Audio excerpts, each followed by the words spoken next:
Salam əziz müəllimlər, hamınızı xoş gördük. Bugün Edvento.net saytı üzərində yeni bir tapşırıq tipinin yaradılması ilə tanış oluruq. Gördüyünüz kimi Edvento saytı xeyli yenilənmişdir. Yeni fəaliyyət növlərimiz əlavə olunub. İndi isə mən onlardan birini sizlə tanış etmək istəyirəm.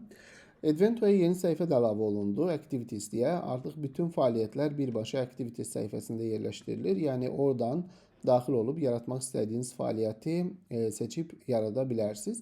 Amma bundan başqa yenə də həmin dashboard hissəsində Create New Activity düyməsi qalır. O düyməni kliklədiyiniz zaman da yenə Activities səhifəsinə yönləndirirsiniz. Bugün bizim əsas maraqlı olduğumuz fəaliyyət növü Table Fill-dir. Bu Table Fill çox populyar bir fəaliyyət növüdür və bir çox saytda bunu istifadə etmək mümkündür. İlk öncə kartlarımızın quruluşu ilə tanış olaq. Kartın ön yüzündə həmin fəaliyyətin ikonu və aşağı hissəsində adı və qısa təsviri verilir. Kartın üzərinə gəldiyiniz zaman isə daha geniş məlumat əldə edə bilirsiniz və lazım olduğu zaman Create Game vuraraq oyunu yarada bilirsiniz. Create Game'i vurduğunuz zaman sizdən fəaliyyətin adını və onun hər kəsə görünüb görünməməsi ilə bağlı məlumatı istəyir. Əgər dediyimiz kimi siz bunu söndürsəniz, fəaliyyət yalnız sizə görünür. Əgər bunu yanlı qoysanız, fəaliyyət hər kəs tərəfindən görünə bilir. Mən isə təbii ki, sizə bu videonu hazırlamazdan əvvəl fəaliyyətimi yığmışdım. Ona görə də mənim buna ehtiyacım hal-hazırda yoxdur. Deməli, Gap Fill Table necə işləyir? Burada mən nümunə olaraq qaydasız feillər tapşırığı hazırlayırdım. Qaydasız feillərin bir cədvəli var, bilirsiniz. Yəni, burada feilin, belə deyək də, məstərdə olan forması, keçmiş sadə zamanı və bir də keçmiş zaman feili sifəti olur və başqa zaman formaları da var. Mən bu üçünü götürdüm. Siz daha da genişləndirə bilirsiniz cədvəli və bu cədvəli eyni ilə olduğu kimi buraya daxil etdik. Bunun üçün bizdə indi saytın gələcək versiyalarında burada CSV import gəlməsi plandadır. Yəni birbaşa həmin cədvəli də Excel faylı şəklində proqramı import etmə imkanınız olacaq. Amma hələ ki belə bir imkanımız yoxdur. Ona görə də əllə daxil eləyirik. Amma bu imkanı mən də nəzərdə tuturam. Çünki bugün hiss elədim ki, bu doğrudan da biraz vaxt aparan prosesdir.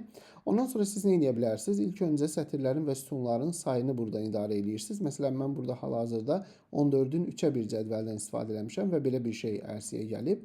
Ondan sonra istəsəniz birinci kolonu, yəni bu hissəni dondura bilərsiniz. Yəni orada şagird heç bir yazma əməliyyatı apara bilməz. Bu zaman deyirsiniz ki, first column is header, yəni birinci kolon başlıqdır, yəni birinci sütun başlıqdır və birinci sütun bir şəkildə donur. Yəni bura şagird heç bir redaktə eləyə bilmir. Və burada isə first row header deyirsiniz və bu zamanda birinci sətir də başlıq olaraq qeyd olunur. Yəni buralarda heç bir dəyişiklik eləyə bilmirsiniz. Şagird eləyə bilmir. Ondan sonra isə cədvəlin içərisinə gəlib hansı sözün görünməməyini istəyirsinizsə onları sadəcə olaraq söndürürsünüz. Burada yandırıb söndürmə düymələri var. Siz bu sözləri söndürdüyünüz zaman onlar artıq şagirdə görünmür. Məsələn, mənim sevdiyim əslində belə deyək də, bütün bu hissənin hamısını söndürməkdir. Fikir verin, bəs bunların hamısını mən bu şəkildə söndürüb şagirdə bu şəkildə təqdim eləyə bilərəm. Bunları söndürərkən bir şeyə fikir verin ki, şagirdə hər hansı bir, belə deyək də, cavabı tapmağı üçün işarə qoyursunuz. Əgər bu işarəni qoymasanız, tapşırıq bir qədər faydasız olur və şagird istəsə belə doğru cavabı heç bir şəkildə tapa bilmir. Məsələn, mənim cədvəlimə fikir versəz görə bilərsiniz ki, birinci sütun açıqdır. Yəni birinci sütundan feilin əsas formasını şagird görə bilir və digərlərini müəyyən edə bilir.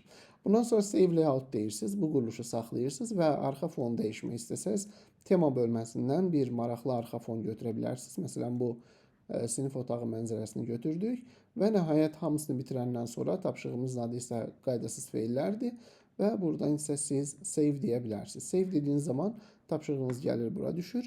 Bura düşdüyü zaman yeni bir funksiya da əlavə eləmişik bura.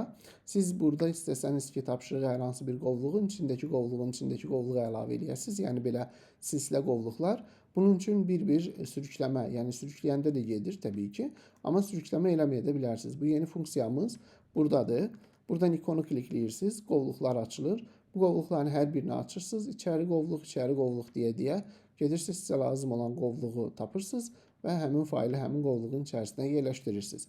Bu da yeni bir imkandır. Gəlin oyunumuzu test eləyək. Burada təbii ki, QR kod paylaşma və digər funksiyalar da var. Bunları siz bilirsiniz, ötən videolarda danışmışdıq.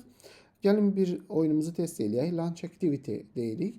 Activity açılır və bu şəkildə gördüyünüz kimi birinci sütunda feillər verilib. Başlıq olaraq digər sütunlarda isə yazmaq üçün yerlər var. Məsələn, Məsələn, qoya baxaq. Went deyək və gone deyək. Bu şəkildə mən birini yazdım. Verify answer. Deyir ki, hamısını doldur deyir. Təbii ki, mənim bu cədvəlin hamısını doldurmağa bu dəqiqə imkanım yoxdur. Amma siz sayta daxil olduğunuz zaman bu fəaliyyəti də görə bilərsiniz. Harada görə bilərsiniz? Bu hissədə library bölməsinə gələrək mənim yaratdığım tapşırığı da digər tapşırıqlar kimi bu hissədə görüb istifadə edə bilərsiniz. Və ümid edirəm ki, faydalı bir video oldu. Növbəti videolarda görüşənə qədər deyirəm. Hələlik.